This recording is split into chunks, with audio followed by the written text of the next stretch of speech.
Welcome back to our channel. నేను మీ Kavya. So present అయితే నేను భవన్ లో ఉన్నా. ఇవాళ మాజీ ముఖ్యమంత్రి కేసీఆర్ పుట్టినరోజు సెలబ్రేషన్స్ అయితే ఇక్కడ జరుగుతుంది. ఇక ప్రెసెంట్ మనతోటి ఫైర్ బ్రాండ్ పవని గౌడ్ ఉన్నారు. ఒకసారి మాట్లాడదాం. మంచిగా ఉన్నారక్క? మంచిగా. సో ఇవాళ మీ ఎప్పుడు కేసీఆర్ గురించి ప్రస్తావన వచ్చినా తెలంగాణ బాపు అంటారు. సో తెలంగాణ బాపుని ఎప్పుడు కలిసి తోలుతా? మొన్ననే కలిసిన, మళ్ళీ ఇవాళ కూడా కలవబోతున్నా. బాపు అంతే, తెలంగాణ ఆయనే అంటే స్వరాష్ట్రం కోసం ఉద్యమం చేసి సకల జనులను సంబంధ వర్గాలను ఏకం చేసి అందరూ బిడ్డకు జన్మనిస్తే తల్లికే జన్మనిచ్చిన పునర్జన్మనిచ్చిన నాయకుడు కేసీఆర్ గారు. అందుకే తెలంగాణ బాపూజీ కేసీఆర్ అని పిలుస్తా, బాపు అని పిలుస్తా. బాపుకు జన్మదిన శుభాకాంక్షలు. సో ఎట్లా ఉంది ఇప్పుడు? ఎట్లుంది? ఎమ్మెల్సీలకి ఎందుకు బీఆర్ఎస్ దూరంగా ఉంది? అంటే ఎప్పుడు పోటీ చేయలేదు, ఈసారి కూడా పోటీ చేస్తలేము. దూరంగా ఉండడం వల్లనే విలువ తెలుస్తుంది. దూరంగా ఉన్నాం కాబట్టి ప్రతి నిరుద్యోగి ఎందుకు పోటీ చేస్తలేము అని అడుగుతున్నారు. బంగారుపల్లెంలో వెట్టుంది, మనం పోటీ చేస్తే గెలిచేటోళ్ళం కదా అనేసి అంటున్నారు.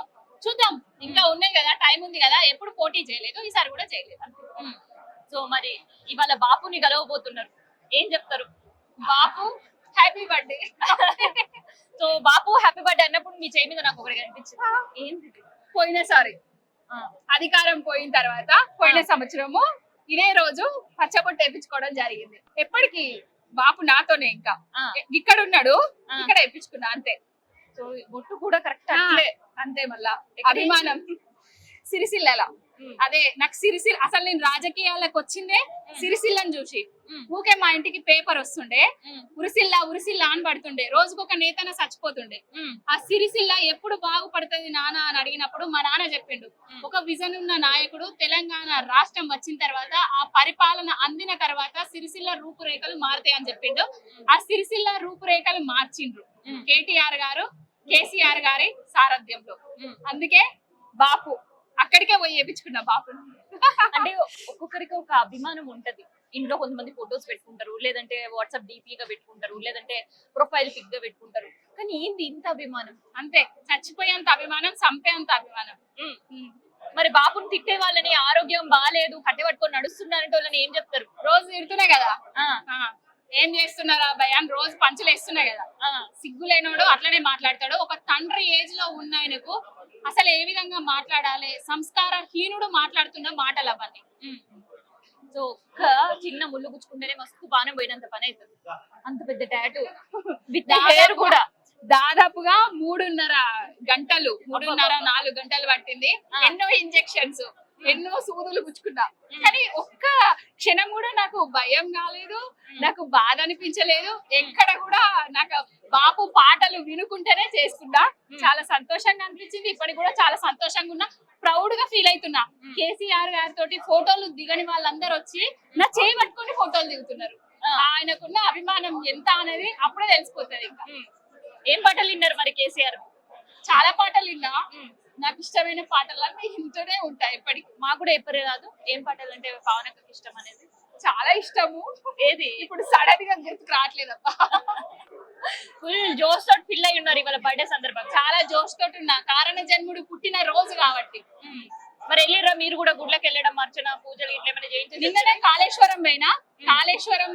కాళేశ్వరంలా పూజలు చేపించడం జరిగింది.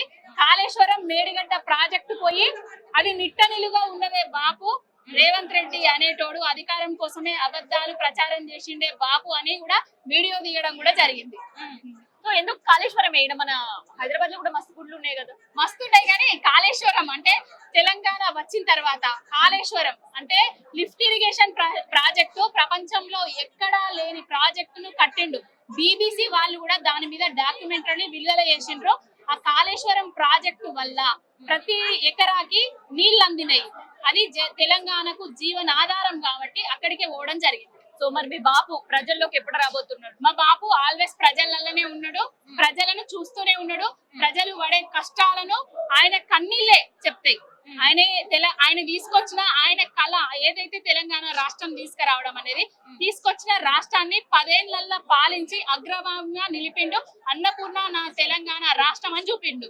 కానీ అధికారం కోసం ఆయన మీద లేనిపోని కళ్ళబొల్లి కబుర్లు చెప్పి అధికారంలోకి వచ్చి తెలంగాణ సర్వనాశనం అయిపోతుంటే చూస్తున్నాడు. జనాలకు కూడా తెలియాలి కదా, ముందే చెప్పిండు బాపు, మోసపోతే గోస పడతాం. జాతీయ పార్టీలకు అధికారంకి ఇస్తే రైతు బంధు బంద్ అవుతది, నీళ్లు బంద్ అవుతది, కరెంటు బంద్ అవుతది. ఆయనే చిలకకి చెప్పినట్టు చెప్పిండు, ఈయన లేకపోతే అట్లా అవుతుంది అన్నట్టు. సో మళ్ళీ బాబుని కలవాలని ఇప్పుడు మీరెట్లా, మీకైతే అదృష్టం ఉందేమో బాబుని కలవడానికి, మరి జనాలకు ఆ అదృష్టం ఎప్పుడు? ఎప్పటికి కలుస్తూనే ఉంటారు. త్వరలోనే బయటికి రాబోతున్నారు. 19వ తారీఖు ఇక్కడ సభ కూడా ఉన్నది. అంటే కొంచెం చిన్న పార్టీ మీటింగ్ ఉన్నది, ప్రజలు పడుతున్న కష్టాల గురించి. దాని మీద మీటింగ్ కూడా ఉన్నది. బాబు బయటికి వస్తారు, ప్రతి ఒక్క తెలంగాణ పౌరుణ్ణి కలుస్తాడు. సో ప్రజల్ని కలిసే అవకాశం ఉంది. చాలా దూరం పెట్టే పరిస్థితి ఏం లేదు. అసలు ఎప్పుడు దూరం పెట్టలేదు, ఇప్పుడు కూడా దూరం పెట్టాడు. కలుస్తారు. కలుస్తారు. సో ఇది పవని గౌడ్ స్పెషల్.